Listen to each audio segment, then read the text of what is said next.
Sarah Mitchell sat at her kitchen table in Asheville, North Carolina, staring at the letter in her trembling hands. The envelope had come from a lawyer she barely remembered, tied to an uncle she hadn't spoken to in years. She unfolded the paper again, trying to absorb the words she had already read 3 times. She had inherited his old cabin in the Appalachian foothills. Her first reaction was confusion. Then a bitter laugh escaped her. A cabin, that's what I get? A rotting piece of wood in the middle of nowhere? From the other side of the table, her 9-year-old son Ethan looked up from his bowl of cereal. "What's wrong, Mom?" "Your great-uncle David left me his cabin," she said, forcing a smile, "but I don't think it's much of a gift. More like another responsibility." Ethan's eyes lit up. "A cabin in the woods, that sounds awesome." Sarah shook her head. "Trust me, it's probably falling apart.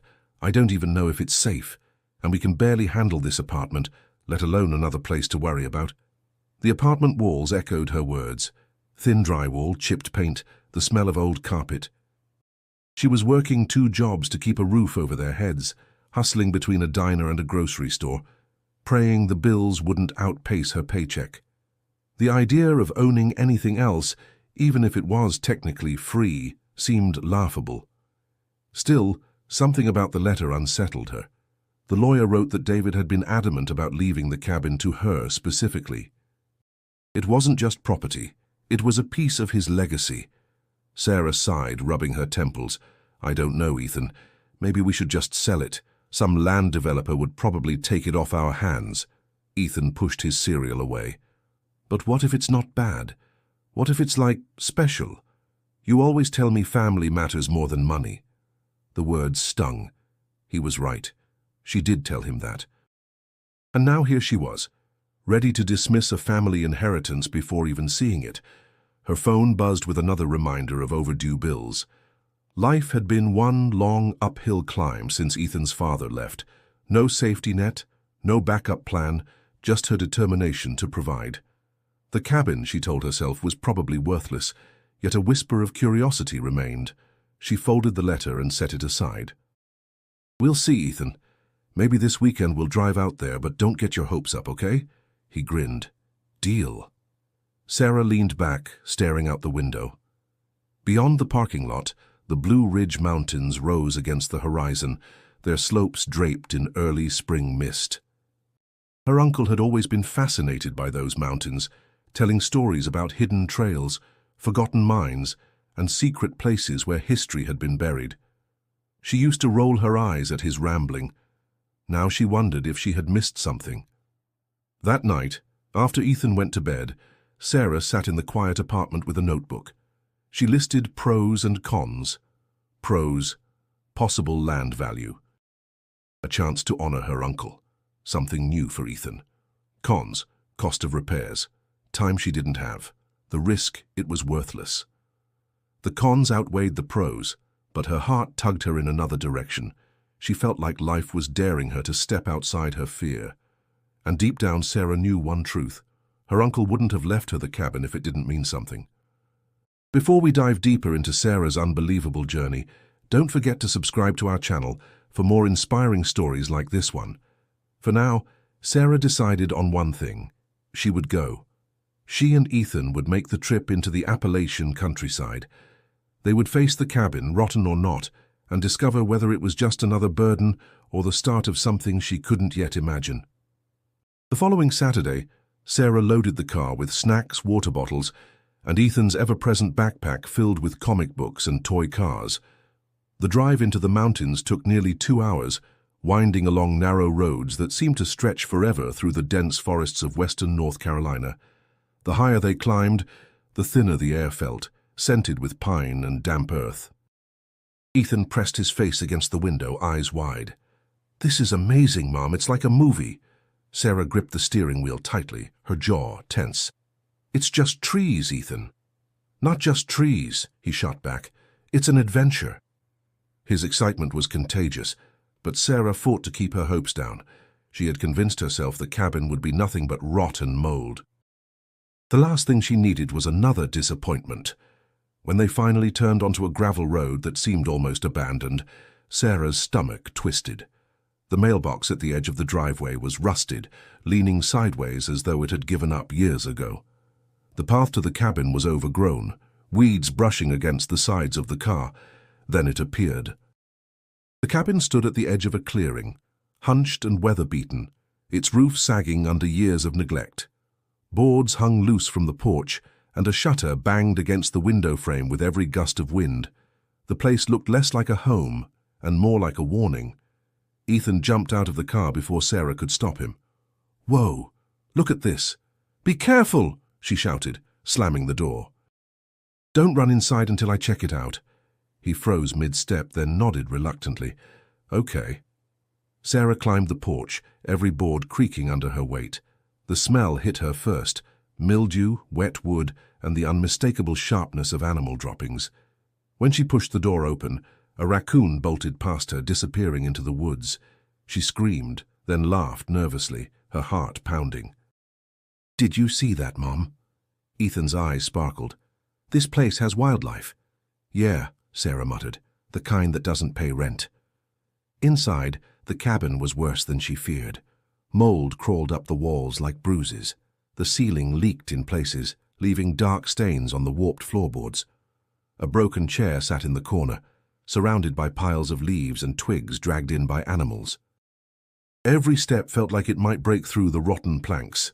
Ethan didn't seem to notice. He darted around the room, pointing at everything. "There's a fireplace, and look, a loft upstairs." Sarah glanced at the shaky ladder leading up. "Don't even think about it. That thing looks ready to collapse." She stepped back outside to breathe, rubbing her arms against the chill of the mountain breeze. As she did, an elderly woman walked across the clearing from the neighboring property. Dressed in a faded cardigan, her silver hair pinned neatly back, she carried a warm smile. "You must be Sarah," the woman said. "I'm Margaret Harris. I knew your Uncle David." Sarah managed a polite nod. "Yes, I'm just taking a look around." "He was a good man," Mrs. Harris continued. "Strange sometimes, but kind. He loved this place. I'm glad to see it's still in the family." Before Sarah could reply, another voice called from behind the trees. "You'd be better off tearing it down." A tall, broad-shouldered man emerged, his scowl cutting deeper than his words. "That cabin's been nothing but trouble. Best you sell the land and move on." Mrs. Harris frowned. "Frank, that's not your place to say." Frank shrugged, eyes fixed on Sarah. "Just giving advice. Some things aren't worth keeping." Sarah felt the weight of both neighbors' stares. One offered warmth, the other a warning. She forced a steady voice. "I appreciate your thoughts, but I'll figure it out." As Frank stalked off and Mrs. Harris returned home, Sarah looked back at the cabin. Ethan was still inside, laughing at something she couldn't see. She wrapped her arms tighter around herself. Was this inheritance a blessing or a burden waiting to swallow her whole? That night, Sarah lay awake on the old musty couch in the cabin, staring at the cracked ceiling beams. Ethan had fallen asleep quickly, curled up in a sleeping bag with his flashlight still on, a comic book open on his chest. His soft breathing was the only sound in the room besides the distant hoot of an owl. Sarah couldn't sleep. Memories she had long buried rose with unwelcome force. She saw herself as a little girl sitting on her Uncle David's lap by the fireplace, listening to his stories. He used to talk about the land as if it were alive, how the mountains carried whispers of history, how the earth held secrets waiting to be told. She had rolled her eyes back then, eager for city life, and too young to appreciate his obsession. Now, lying in the rotten cabin, he left her, guilt pressed heavy on her chest. She whispered to herself, "Why me, Uncle David? Why leave this to me?" The smell of mildew and damp wood filled her lungs, making her stomach churn. She wanted to believe this place carried meaning, but all she could see were expenses she couldn't afford. The roof leaked, the structure was weak, and every corner seemed like an invitation for critters. She already struggled to pay rent and keep food on the table. What business did she have restoring a ruin? "Mom?" Ethan's sleepy voice pulled her from her thoughts. He rubbed his eyes and sat up. "Why are you still awake?" "Just thinking, sweetheart. Go back to sleep." "About the cabin?" She nodded, forcing a small smile. Yeah. Ethan sat up straighter, his eyes bright even in the dim light. I think it's amazing. It feels, I don't know, like an adventure. Don't you think we should keep it? Sarah hesitated. His hopefulness tugged at her heart, but reality whispered louder. It's not that simple. This place needs more work than we can handle. It's dangerous. But it's ours, Ethan insisted. Uncle David wanted you to have it. That has to mean something. His words struck her deeper than he knew. She wrapped her arms around him, holding him close. You always find the good in things, she murmured.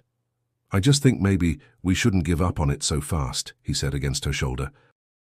When he finally drifted back to sleep, Sarah sat for a long time in the silence, staring into the fireplace where ashes from years past still lingered. She remembered her uncle's voice. The land doesn't give up its stories easily, Sarah. You have to listen. The next morning she stepped outside into the crisp mountain air. The fog clung to the treetops and the ground sparkled with dew. She breathed it in, shivering but strangely at peace. For a moment she imagined what life here might feel like if the cabin were whole again. Quiet mornings with bird song instead of traffic, evenings by a fire instead of fluorescent lights. Her phone buzzed with a text from her manager at the diner. Can you cover a shift tonight? She closed her eyes. Reality had a way of pulling her back down. She couldn't afford to waste time dreaming. But when Ethan bounded out the door, his hair sticking up carrying a stick he'd found as if it were a sword, she couldn't help but smile. Mom, can we explore the woods later? I bet there are cool trails. Sarah wanted to say no. She wanted to remind him of the bills waiting at home. Instead, she sighed and said, We'll see. As Ethan darted back inside, Sarah glanced at the cabin again. The sagging roof, the broken porch, the moldy walls, it all screamed burden. Yet, in Ethan's eyes, it was magic.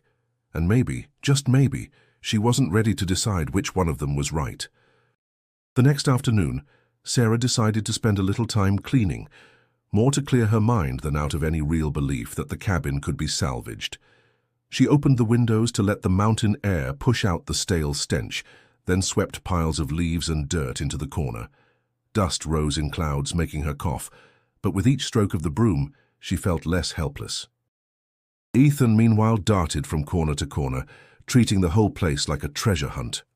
"Mom, look at this!" he shouted, pulling a rusted horseshoe from behind the fireplace. "Uncle David must have kept stuff everywhere." "Don't touch anything sharp," Sarah warned, half distracted as she scrubbed the counter with an old rag. But then she froze. Running her hand along the cabin's foundation, just under the window frame, she noticed a series of markings carved into the wood. They weren't random scratches. They formed a pattern, interlocking lines with small symbols, almost like a map. Frowning, she traced them with her fingertip. "What on earth?" Ethan ran over. "What is it?" "Not sure," she admitted. "Looks like drawings? Or maybe initials. They look like clues." Ethan's face lit up. "Maybe Uncle David left them for us." Sarah shook her head, though curiosity stirred in her chest. "Don't get carried away. Probably just something he did when he was bored." Still, the shapes nagged at her, as though they meant more than she was willing to admit. Later, while sorting through a warped dresser in the bedroom, Sarah tugged open a drawer that groaned in protest. Inside, she found a bundle of yellowed papers tied with string. She untied it carefully, expecting nothing more than old receipts or bills, but instead she found hand-drawn sketches of the surrounding land. The papers were filled with notes written in her uncle's messy handwriting, measurements, arrows, shaded areas marked with X. Her chest tightened. They weren't just doodles. They looked like maps. Ethan peeked over her shoulder. "See? Clues." Sarah pressed the papers against her lap, unsure if she wanted to laugh or cry. Or maybe just his hobby. You know how some people collect stamps? Maybe he collected maps. But she remembered how her uncle always spoke about the land holding secrets. Maybe he hadn't just been rambling. Before she could think further, Ethan shouted from the main room, "Mom, come here, hurry!" She rushed in, heart pounding. He was kneeling near the fireplace, tapping the floor with his hand. "Listen," he said. "Doesn't that sound hollow?" Sarah crouched down and knocked on the floorboards. The thud was muted, empty, different from the solid sound of the surrounding planks. Her breath caught. Ethan grinned. "There's something under there. Or it's just bad construction," Sarah countered quickly, though her pulse raced. She pressed harder against the wood, and the faint creak beneath her palm made her uneasy. "Mom, we have to look," Ethan pleaded. "Please." She shook her head firmly. "Not without tools, and not without knowing it's safe. You could get hurt if we start tearing things apart." Ethan groaned but didn't argue further, sensing the seriousness in her tone. He sat cross-legged, staring at the floor as though sheer willpower might unlock it. That evening, as the sun dipped low and cast long shadows across the clearing, Sarah sat on the porch with the bundle of maps in her lap. The carvings on the wall, the hollow floor, the mysterious drawings, all of it swirled in her mind. She wanted to dismiss it, call it coincidence, but a quiet voice inside refused to let go. Her uncle had left her this cabin for a reason. And maybe, just maybe, it wasn't only about family or memory. Something was waiting beneath the surface. The storm rolled in fast, the kind that seemed to form out of nowhere in the mountains.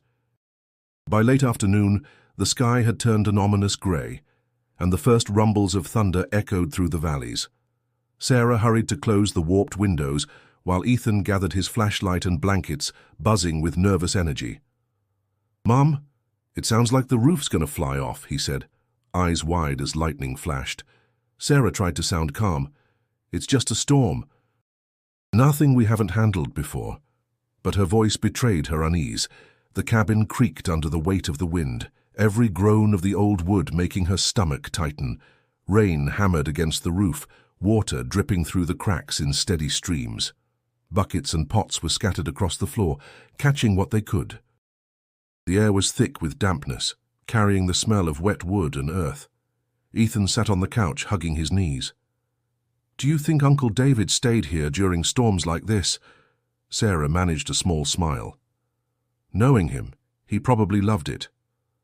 He always said storms made the mountains feel alive. But before she could say more, a sharp crack split through the cabin, followed by a deep groan beneath their feet. Sarah froze. "Mom," Ethan whispered. The floor shuddered. A second later, the rotten planks near the fireplace gave way with a deafening crash, sending splinters flying. A gaping hole opened in the floor, dark and yawning. Dust and debris filled the air, making Sarah cough as she pulled Ethan against her. "Stay back," she shouted, her heart pounding so hard it hurt. She held her son tightly, shielding him as they stared at the hole. When the dust cleared, Sarah crept forward cautiously, every step measured. The hole stretched several feet across, exposing an opening beneath the cabin. Not just dirt, but space, empty shadowed space. She could feel cold air rising from below, carrying the scent of stone and something metallic. Ethan clutched her arm. "Mom, there's a tunnel down there." Sarah swallowed hard. "It's just an old crawl space, that's all." But she didn't believe her own words. The hole was too wide, too structured. She saw what looked like beams of wood reinforcing the sides, as though someone had built it deliberately. Ethan's eyes shone with excitement. "Can we go in?" "No," she said firmly. "It's dangerous. The floor just collapsed. We can't risk falling through any more of it." "But, Ethan, I mean it." Her tone left no room for argument. He sighed, disappointed, but Sarah could see the curiosity burning inside him. Truth be told, the same fire was sparking in her chest, but her fear was louder. What if the collapse meant the whole cabin was unstable? What if someone got hurt? She grabbed her phone, though the storm had killed the service signal. "We'll call someone in town tomorrow. Engineers, maybe." "I'm not dealing with this on my own." Ethan leaned over the edge of the couch to sneak another look at the hole. "It's like something out of a story. Uncle David must have known." Sarah turned sharply. "Stop. Don't say that." He blinked at her. "Why not?" "Because this isn't a game," she said, her voice cracking with the weight of her fear. "This is real, Ethan." And real means dangerous. The thunder rolled again, rattling the windows. Sarah pulled Ethan close, her eyes locked on the dark opening beneath the cabin. The storm outside raged, but the storm inside her chest was worse. She had inherited more than a broken house. Something was waiting below, and whether she liked it or not, it had just forced itself into their lives. The morning after the storm, Sarah drove into town with Ethan, her mind racing the entire way. She found a small civil engineering firm in Asheville, explained the collapse, and begged them to send someone as soon as possible. To her surprise, they agreed. By late afternoon, 2 trucks pulled into the clearing by the cabin, their logos neatly painted on the doors. A tall man in his late 30s stepped out first, clipboard in hand, his dark hair tucked under a hard hat. "Mrs. Mitchell?" he asked, extending his hand. "Michael Carter. You called about a structural collapse." Sarah shook his hand, trying to hide her nerves. "Yes, thank you for coming so quickly. The floor gave way last night. Well, you'll see." Michael glanced at the sagging cabin, his brow furrowing. "We'll need to check stability before anyone goes inside. Safety first." He turned to his team, 2 younger engineers unloading equipment. "Let's set up the lights and cameras." Ethan hovered close to his mom, whispering, "He looks like he knows what he's doing." Sarah gave a weak smile. "Let's hope so." Once inside, Michael knelt beside the gaping hole, shining a powerful flashlight into the darkness. Dust motes danced in the beam, revealing what Sarah already knew. The space wasn't just a crawl space. His jaw tightened as he studied the wooden supports visible beneath the cabin. "Interesting," he murmured. "This doesn't look like natural erosion or animal burrows. These beams are deliberate. Whoever built this reinforced the tunnel walls." Sarah's pulse quickened. "So, it is a tunnel?" Michael leaned back, choosing his words carefully.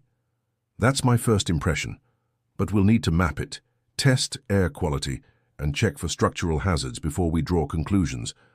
Old tunnels can collapse without warning." Ethan's eyes shone with excitement. "Does that mean we can go down there?" "No," Sarah said firmly, glaring at him. "Not until it's safe, absolutely not." Michael gave Ethan a small smile. "Your mom's right. Places like this can be dangerous if we don't prepare. But don't worry, we'll figure out what's underneath." While his team set up sensors and cameras, Sarah paced nervously on the porch. She felt torn in 2 directions, fear of what lay below and curiosity gnawing at her like hunger. She remembered her uncle's ramblings about secrets in the land, how he'd vanish for hours exploring old mines. Was this what he had been chasing all those years? Michael stepped outside, wiping dust from his hands. "We'll need a full day to evaluate, but I can tell you this much. It's not just random. Whoever built that tunnel knew what they were doing. It's man-made, stable in parts, though weakened with age." Sarah crossed her arms, trying to steady her voice. "And what does that mean for me?" "It means," Michael said, looking her in the eye, "you might be sitting on something historically significant, or at least unusual enough to warrant attention." Her heart skipped. She didn't know whether to feel relieved or terrified. Attention was the last thing she wanted. Attention meant costs, responsibilities, maybe even lawsuits. Yet the way he said it, historically significant, ignited a spark she couldn't ignore. Ethan bounded forward. "So we really found something?" Michael crouched so he was eye level with him. "Looks like it, but discoveries come with rules. Safety first, patience second." Ethan nodded solemnly, though Sarah could see the thrill bubbling under his skin. As the engineers packed up their gear for the evening, Michael handed Sarah his card. "We'll run tests tomorrow and bring more equipment. Try not to disturb the site until then. The less interference, the better." She slipped the card into her pocket, her fingers trembling. The rotten cabin that once felt like a burden was no longer just a decaying relic. It was a doorway, and she wasn't sure if stepping through would save her or destroy everything she had left.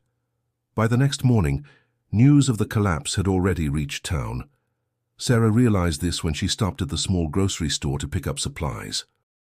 The clerk, a middle-aged man with a ball cap pulled low, looked up as she placed her items on the counter. "You're David Mitchell's niece, right?" he asked. Sarah hesitated. "Yes, I am." Folks are saying your cabin's got a hole big enough to swallow a truck. He whistled softly. Never thought we'd see the day something under that property showed itself. Sarah's cheeks burned. It's nothing. Just a weak flaw. The man smirked knowingly. Sure, just a weak flaw. Back at the cabin, she found Mrs. Harris waiting on the porch with a basket of cornbread wrapped in a cloth. I heard what happened last night, the older woman said kindly. I wanted to check in. That storm was brutal. Sarah accepted the basket, grateful. Thank you. We're fine, but the cabin isn't. The floor collapsed. Engineers are looking at it now. Mrs. Harris's expression softened, though her eyes carried a spark of interest. Your uncle always believed there was more to this land. He told me once that history runs deeper than the soil we walk on. Maybe he was right. Before Sarah could reply, the sound of heavy boots crunching across the clearing drew her attention. Frank appeared, arms crossed, face grim. So the rumors are true. You opened up the ground. I didn't open anything, Sarah snapped. The storm weakened the floor. Doesn't matter how it happened. That land's been nothing but trouble for generations, Frank said, his voice edged with warning. Best thing you can do is fill it in before more problems crawl out. Ethan, who had been standing behind his mother, blurted, It's not a problem. It's a tunnel. The engineers said so. Frank's eyes narrowed. And tunnels bring strangers. Strangers bring trouble. Mark my words, you don't want that attention. Frank, Mrs. Harris cut in sharply, don't scare them. David wanted Sarah to have this place for a reason. Maybe she'll finish what he started. Or maybe she'll drag the whole town into a mess, Frank muttered, before stomping off toward his property. Sarah stood frozen, clutching the basket tighter than she realized. Her palms were damp with sweat. Mrs. Harris touched her arm gently. Don't mind him. He's bitter, always has been. But you should be careful. People around here talk, and once the wrong kind of talk spreads, it's hard to stop. That evening, as Sarah sat on the porch steps with Ethan, she felt the weight of it pressing on her. The community wasn't going to let this go. Some would cheer her on, others would resent her, and she wasn't sure which would be worse. Mom, Ethan said quietly, why is Mr. Frank so mad? It's not like we did anything wrong. Some people don't like change, she explained, brushing his hair back, and some people think what's buried should stay buried. But Uncle David didn't, Ethan reminded her. He wanted us to find something here. Sarah stared out at the trees, their trunks glowing orange with the last light of day. Her heart ached with uncertainty. She wanted to believe Ethan, wanted to trust her uncle's intentions, but Frank's words lingered like a shadow. She whispered, almost to herself, what if this is more than I can handle? Ethan leaned against her shoulder. Then we handle it together. The clearing fell quiet as night descended, but Sarah's mind buzzed with the weight of choice. The town was watching, waiting, and she knew the tunnel beneath her feet had already begun to change everything. The next morning, Michael and his team returned with more equipment. The trucks rumbled up the gravel path, carrying ladders, oxygen tanks, ropes, and bright yellow lights. Sarah watched them unload. Her nerves knotted so tightly she could barely breathe. Ethan, of course, bounced with excitement. Are they going down today? He whispered. Looks like it, Sarah answered, though her voice came out thin. Michael approached, his expression calm but focused. We're going to do a preliminary exploration. I'll take 2 of my team with me, set up lights and check stability as far as we can. You'll need to stay up here. Sarah nodded quickly. Of course, Ethan frowned. But can I? No, Sarah cut him off firmly. You're staying with me. Michael crouched to look Ethan in the eye. Your mum's right. Places like this are exciting, but they're not toys. If we find anything worth showing, you'll be the first to know. Ethan accepted that reluctantly, stuffing his hands into his pockets. When the engineers clipped on their helmets and descended into the opening with ropes and floodlights, Sarah's heart thudded in her chest. She stood at the edge, clutching Ethan's shoulders, staring down into the shadows. Minutes passed in tense silence. Then Michael's voice crackled through the radio clipped to his belt. We're about 20 feet in. The tunnel extends further than expected. Reinforced beams are holding, but there are signs of age. Air quality is stable for now. Sarah exhaled shakily. She didn't realize she had been holding her breath. Ethan tilted his head, eyes wide. What do you think they'll find? Hopefully nothing dangerous, Sarah whispered. The team pushed deeper. From the glow of their lights below, Sarah could see glimpses of old wooden supports, weathered but intact. Michael's voice came again, more animated now. There are markings on the walls. Looks like tools were used here. This was definitely constructed by hand. Ethan nearly jumped. That means it's real, Mum. Uncle David wasn't making it up. Sarah didn't answer. She just gripped his shoulder tighter, torn between fear and a strange, creeping awe. After nearly an hour, the men climbed back up, covered in dust but visibly energized.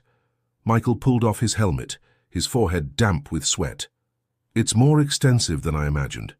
The tunnel stretches north, supported with beams and planks. We even found old tools rusted into the walls. This isn't a random hole. Someone built it with purpose. Sarah's voice shook. Purpose for what? That's the question, Michael admitted.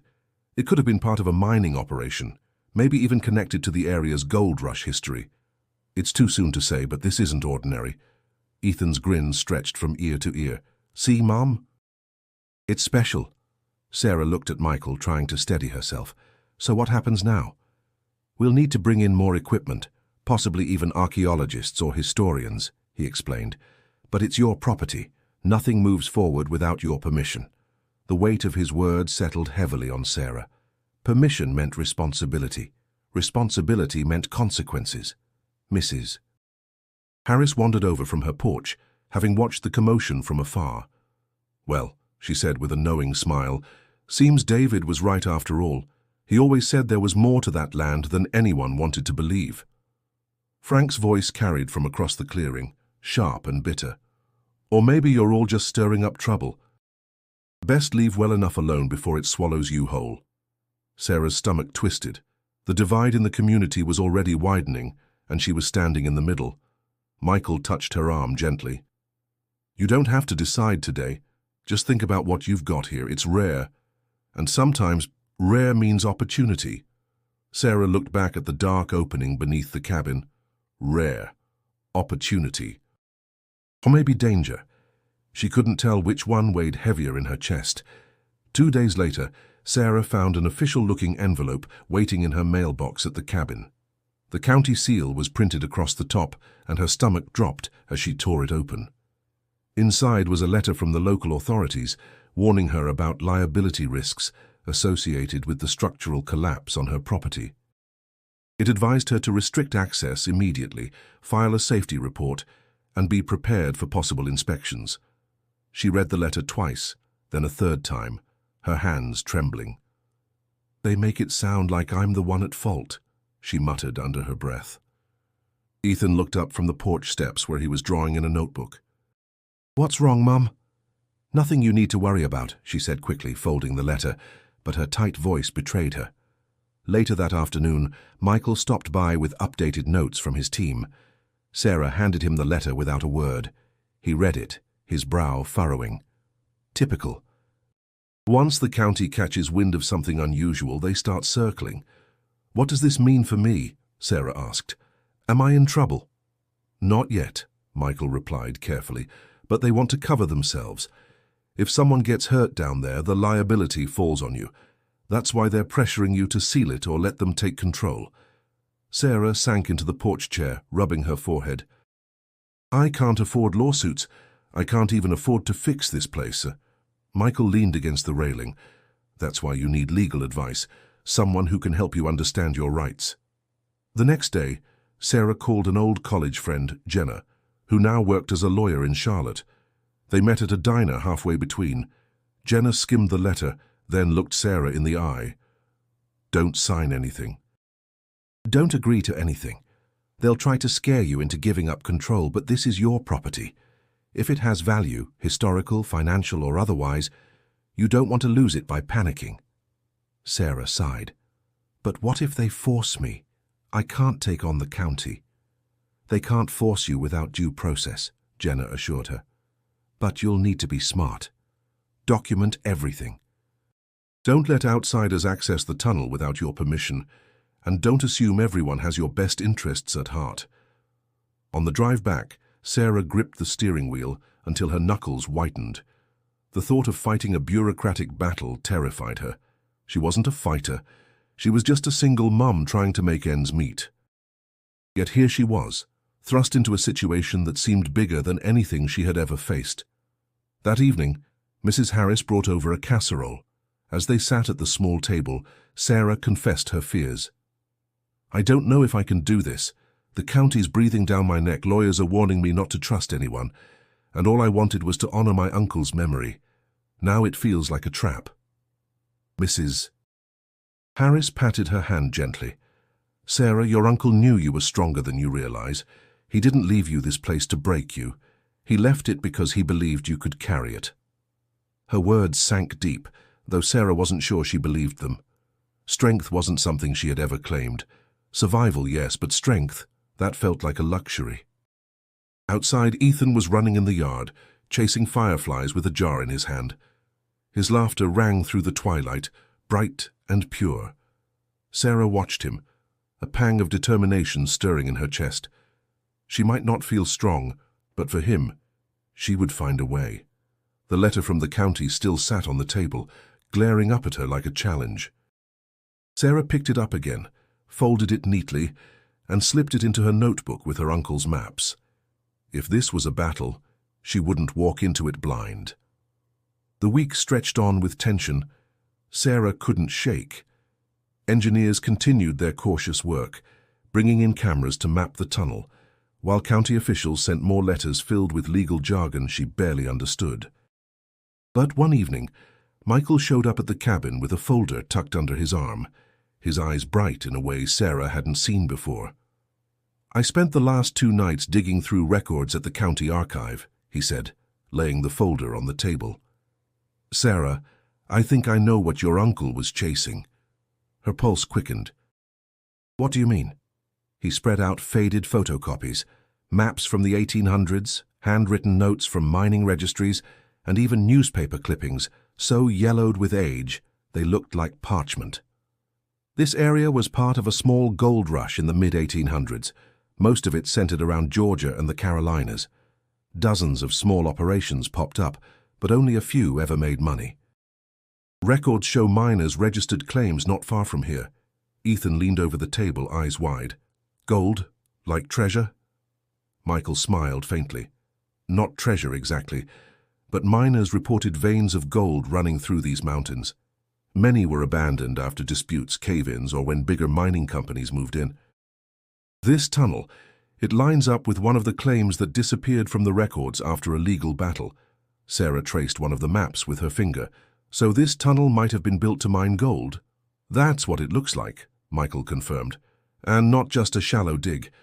The structure shows planning. Whoever built it invested serious time and effort." Her chest tightened. She remembered her uncle's endless stories about hidden history, how he'd wander the woods for hours, convinced he was walking on top of secrets. He hadn't been chasing ghosts. He had been chasing this. "But why hide it?" she asked. "Why let it sit for more than a century?" Michael flipped to another document, a court record. Disputes. The claim was contested between 2 groups. There are rumors of fights, even deaths. When the disputes couldn't be resolved, the tunnel was sealed. Left off official maps, it faded into obscurity. Ethan's voice rose with excitement. "Uncle David knew. That's why he left this place to us. He wanted us to finish what he started." Sarah pressed her lips together, torn between awe and dread. Gold. The word glittered in her mind, tempting, dangerous. Gold didn't just mean opportunity. It meant greed, outsiders, and battles she wasn't ready for. "Slow down," she told Ethan gently. "Even if there's gold here, it doesn't mean we can just dig it up. This could bring more trouble than we can handle." Michael's tone softened.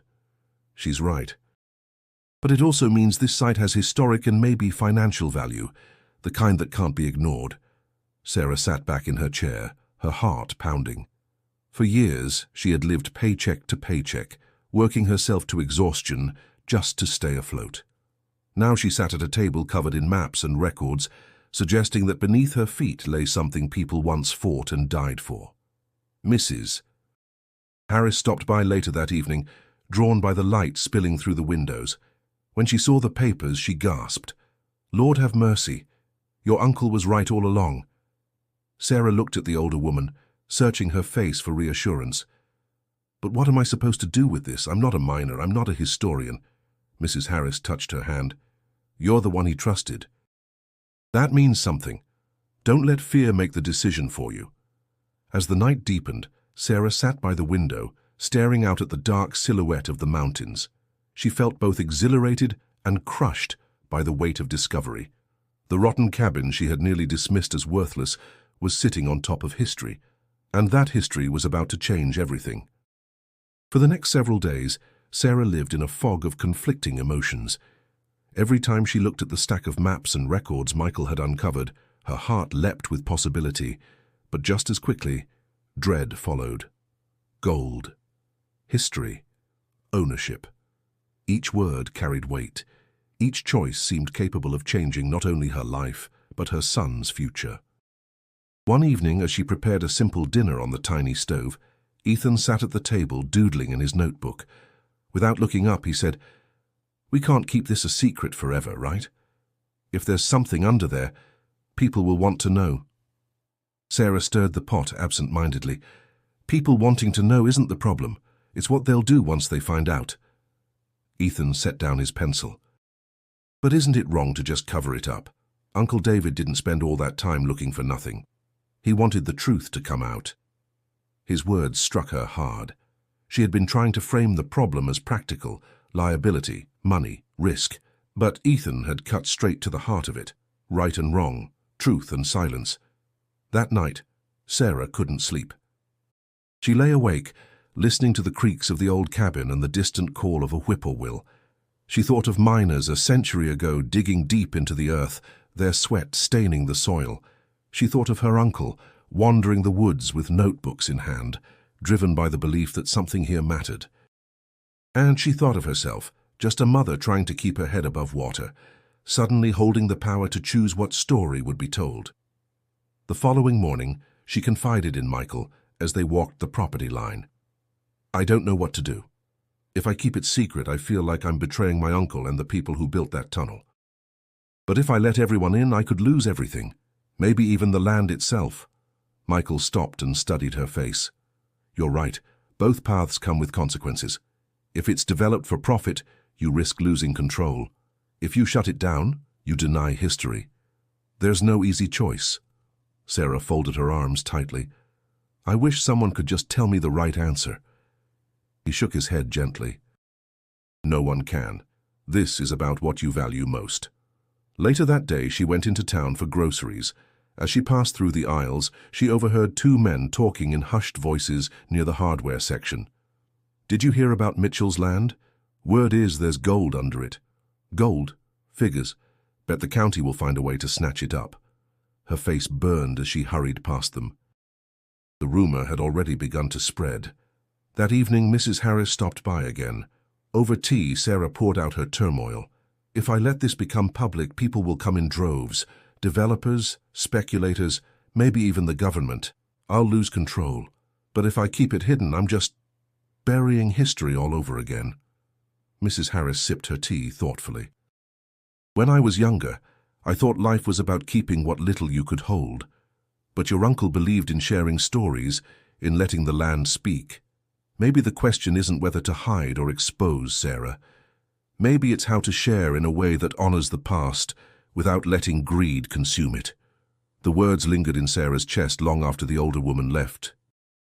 Ethan's hopeful eyes, Michael's steady presence, her uncle's legacy, the weight of history, it all converged into a storm she couldn't yet calm. As night fell and the cabin grew quiet, she whispered to herself, "What kind of legacy do I want to leave for Ethan?" The question had no easy answer, but she knew she was running out of time to find one. The days that followed felt like living under a magnifying glass. Sarah could sense eyes on her wherever she went. At the grocery store, conversations hushed as she walked by. At the diner in town, people whispered in corners, throwing glances her way. What had started as rumors was now gossip spreading like wildfire. One afternoon, a polished man in a crisp suit knocked on her cabin door. He introduced himself as Richard Hale, a representative of a regional mining company. His smile was polite, his tone smooth. "Mrs. Mitchell," he began, "word travels fast in communities like this. We understand you've come into possession of land with potential. My company has the resources to safely explore and extract anything valuable down there. You'd be fairly compensated, of course. This could mean financial security for you and your son." Sarah crossed her arms tightly, her pulse racing. "I'm not interested in selling." Hale's smile didn't falter. "I respect that. But think carefully. Managing something like this on your own is overwhelming. Regulations, safety, costs, you'd drown in it. We can lift that burden. All we ask is your signature." Ethan, who had been listening from the hallway, shouted, "We're not selling, it's ours." Sarah placed a protective hand on his shoulder. "Thank you for the offer, but the answer is no." Hale studied her, his charm slipping for just a second. "Opportunities don't wait forever, Mrs. Mitchell. I'll be in touch." When he left, Sarah felt her knees weaken. She sat down hard, staring at the floor. The pressure was mounting, and it terrified her. That evening, Frank stormed across the clearing, his voice booming. "I heard you've got companies sniffing around. That tunnel doesn't just belong to you, Mitchell. Some of those claims stretch onto my land. If you think you're going to profit while I sit empty-handed, you've got another thing coming." Sarah rose from the porch, her voice steady but shaking inside. "The tunnel is under my cabin. My uncle left this to me." Frank jabbed a finger toward her. "You think paperwork means anything when the courts get involved? I've got records too, and I'll use them." "You'll be dragged into a fight you can't win." Ethan stepped forward angrily. "Leave us alone." Sarah pulled him back, her heart pounding. "Go inside, Ethan." She turned back to Frank. "If you have records, then bring them. But don't come here threatening me again." Frank glared, his jaw tight, before stomping away. His words hung in the air long after he was gone, leaving Sarah shaken. Later, as Michael reviewed new data from the tunnel, Sarah confided in him. "I'm being pulled in every direction. A mining company wants to buy me out. Frank is threatening lawsuits, and the county's watching closely. I can't do this, Michael. I'm just one person." He looked at her steadily. "You're not just one person anymore. You've got your son, your community, and me. You don't have to fight this alone." His reassurance warmed her, though fear still gnawed at the edges of her mind. She lay awake that night, listening to the wind rattle the cabin walls, wondering how much longer she could withstand the pressure. The tunnel had once felt like a secret. Now it was a spark igniting fires all around her, and Sarah knew those fires were only going to burn hotter. The engineers had been working for days, carefully mapping the tunnel with sensors and cameras. Each evening, Michael updated Sarah with progress reports, his calm voice steadying her nerves. But on a crisp morning, as autumn air sharpened the edges of the forest, everything changed. Michael entered the cabin, helmet still under his arm, his eyes brighter than usual. "We've hit something," he said simply. Sarah's heart skipped. "Something dangerous." He shook his head. "Something sealed." Ethan nearly dropped the book he was holding. "Like a secret room?" Michael nodded. "A chamber, blocked off with stone and timber. It looks intentional, like someone didn't want it opened again." Sarah's throat tightened. "And what's inside?" "That's what we're about to find out." The hours crawled by as the engineers worked underground, carefully dismantling the barrier. Sarah and Ethan sat on the porch, waiting, the silence broken only by the occasional echo of tools striking stone. Ethan's foot tapped restlessly. "Do you think there's treasure in there?" he asked. Sarah tried to smile. "I don't know. Maybe journals, tools, or supplies. Don't expect too much." But even she couldn't silence the pulse of anticipation running through her veins. By late afternoon, Michael emerged from the tunnel, his clothes coated in dust, his face lit with excitement. "Come see," he said. Sarah hesitated. "Is it safe?" "Safe enough for a quick look." We stabilized the chamber. Inside, the tunnel opened into a small room carved into the earth. Wooden beams lined the walls, blackened with age but still intact. Crates sat stacked in the corner, their lids warped but unbroken. Rusted tools leaned against the walls, and scraps of fabric lay buried in dust. Ethan's gasp echoed in the chamber. "It's like a time capsule." Sarah stepped carefully, her heart racing. She touched one of the crates, the wood brittle beneath her fingertips. Michael pried the lid open with a crowbar, and the smell of centuries-old earth wafted up. Inside were journals, bound in cracked leather, along with small tools and a scattering of rocks that glittered faintly under the engineer's lights. Ethan pointed. "Mom, is that—" Michael picked up a stone, brushing it clean.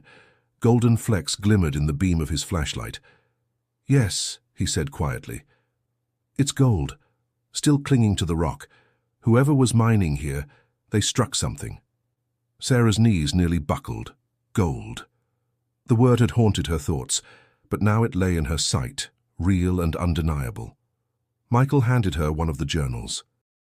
The leather cover was worn, the ink faded but legible. Names, dates, and entries filled the pages. Accounts of miners working in secrecy, disputes among partners, warnings of greed tearing them apart. Sarah read a line aloud, her voice trembling. "We sealed the chamber, for no gold is worth the blood already spilled." Ethan whispered, "They hid it on purpose." Michael's face was solemn. "This isn't just about wealth, it's history. These journals alone are priceless to historians." Sarah closed the book gently, her hands shaking. She saw her uncle in her mind again, poring over his own notebooks, chasing whispers of this very place. He hadn't been obsessed with fantasy. He had been following a trail. Back on the surface, Sarah sat on the porch long after the engineers left, the journal in her lap. Ethan leaned against her, his eyes still shining with wonder. "Mom," he said softly, "this could change everything." Sarah stared out at the mountains, their peaks glowing with the last light of day. She knew he was right, but change was never simple. With discovery came responsibility, and she wasn't sure if she was ready for the storm this breakthrough would bring. The discovery of the sealed chamber sent shockwaves through the town. Word spread quickly, and before long, Sarah's cabin became the center of quiet speculation and heated debate. Some whispered about fortune, others warned of curses, and still others eyed her property like vultures circling prey. Sarah knew she had to make a decision before the situation spiraled further. She met again with Jenna, her lawyer friend, who laid out the possibilities on the table. "You can sell to the mining company and walk away with cash, though I suspect they'll lowball you. You can keep it private, but that'll only make you a bigger target. Or," Jenna paused, looking Sarah in the eye, "you can negotiate with the county to protect the site as historical property. That might not make you rich, but it could give you stability and control." "Control," Sarah repeated, tasting the word like it was foreign. When she shared the options with Ethan later that night, his face scrunched in thought. If we sell it, someone else takes everything. If we hide it, Uncle David's work goes to waste. But if we protect it, people can still learn from it, right? Sarah hugged him tightly. Right. The next week was filled with tense meetings. Sarah sat across from county officials, her palms sweaty, as she argued for preservation instead of exploitation. At first, they seemed skeptical, just a single mother clinging to old papers and shaky dreams. But when Michael presented the engineers' reports, and when historians confirmed the journal's authenticity, the tone shifted. One official leaned forward. "Mrs. Mitchell, this site could qualify as a protected landmark. If managed properly, it could become an educational center. But you'll need to cooperate fully with the county." Sarah straightened her back. "I'll cooperate, but only if I remain involved in every step. This is my family's land. My uncle dedicated his life to it, and I won't see it stripped for greed." Her voice didn't shake this time. She felt the strength of her uncle's legacy flowing through her, and the unwavering support of her son at her side. Meanwhile, Frank showed up with his lawyer, waving old documents and claiming shared rights. The confrontation boiled over at a town hall meeting, where voices clashed and tempers flared. "You don't own the story," Frank barked across the room. You just got lucky with a piece of paper and some rotten wood. Sarah met his glare, her voice steady. Maybe so, but luck didn't uncover the chamber. Hard work did. My uncle's, and now mine. You had your chance, Frank. You let bitterness blind you. The room fell into murmurs, and for once Frank had no comeback. Eventually, through tense negotiations, Sarah agreed to an easement settlement. Frank would be compensated for boundary rights, while Sarah retained oversight of the cabin and tunnel. The county approved funding to stabilize the structure, with plans to turn it into a small historical site that would welcome visitors, teach local history, and share the miners' forgotten stories. When the papers were signed, Sarah walked out of the courthouse with Ethan's hand in hers. The cool breeze carried away months of fear and doubt. "You did it, Mom," Ethan said proudly. "You turned it into something good." She smiled, though tears pricked her eyes. "We did it. Together." Back at the cabin, crews began careful restoration, reinforcing the walls and repairing the roof. For the first time, Sarah could see it not as a ruin, but as a future. A place where history could live on, and where she and Ethan could finally breathe, without the weight of uncertainty crushing them. The burden had become a legacy, and for Sarah, that was worth more than gold. Months later, the cabin looked nothing like the collapsing ruin Sarah had first stepped into. The roof had been repaired, the porch reinforced, and fresh wood gleamed where rot had once eaten away. Inside, the main room had been transformed into a small visitor center, its walls lined with photographs, old maps, and replicas of the miners' journals. The tunnel itself, now stabilized and lit, was open for guided tours. Sarah stood at the doorway, watching a group of local schoolchildren file inside with wide eyes. Their teacher pointed at the display cases, explaining the story of the miners who had once carved into the earth in search of fortune. Ethan tagged along with the group, proudly explaining details he had memorized. "That's my great-uncle's journal," he said with a grin, tapping the glass. "And my mom helped save all of this." Hearing him say those words filled Sarah with a warmth she had never known before. For years she had measured her worth by how many shifts she could survive, how many bills she could barely cover. Now she had built something lasting, something bigger than herself. Michael approached, his sleeves rolled up, clipboard in hand. "Crowds are growing every week." "Looks like the county made the right call." Sarah smiled faintly. "For once I feel like I did too." Mrs. Harris joined them, carrying a tray of cookies she'd baked for the visitors.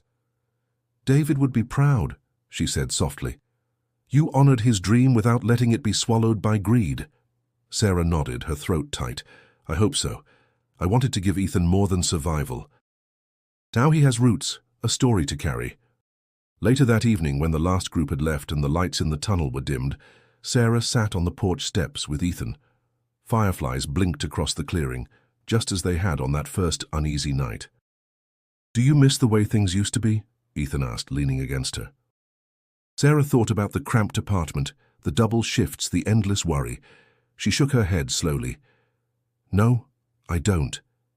It was hard, Ethan. Really hard. But this feels like home." He smiled. "Uncle David picked the right person." Her eyes stung with tears, but she laughed softly. "I'm not sure about that. But I'm glad I didn't give up." She gazed out at the mountains, their ridges glowing in the twilight, and for the first time in years, she felt something she had almost forgotten. Peace. What had begun as a rotten burden had become a golden legacy, not just of wealth or history, but of resilience. She had faced fear, doubt, and opposition, and somehow found the courage to stand her ground. And in doing so, she had given her son a future brighter than she ever thought possible.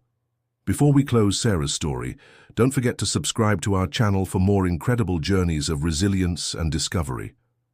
The night grew quiet around them. Sarah took Ethan's hand and gave it a gentle squeeze. "Ready to go inside?" "Not yet," he said. "I just want to sit here a little longer." "It feels like the cabin's ours now." Sarah smiled, letting the silence stretch, filled not with worry but with contentment. The cabin had given her more than she could ever repay. It had given her strength, community, and a story that would live on long after she was gone. And as the stars began to pierce the darkening sky, she knew that their journey wasn't ending here. It was only shifting into something new. If Sarah's story inspired you, make sure to subscribe for more powerful tales like this one. And don't miss the next story waiting for you on the screen. It's another journey you won't want to skip.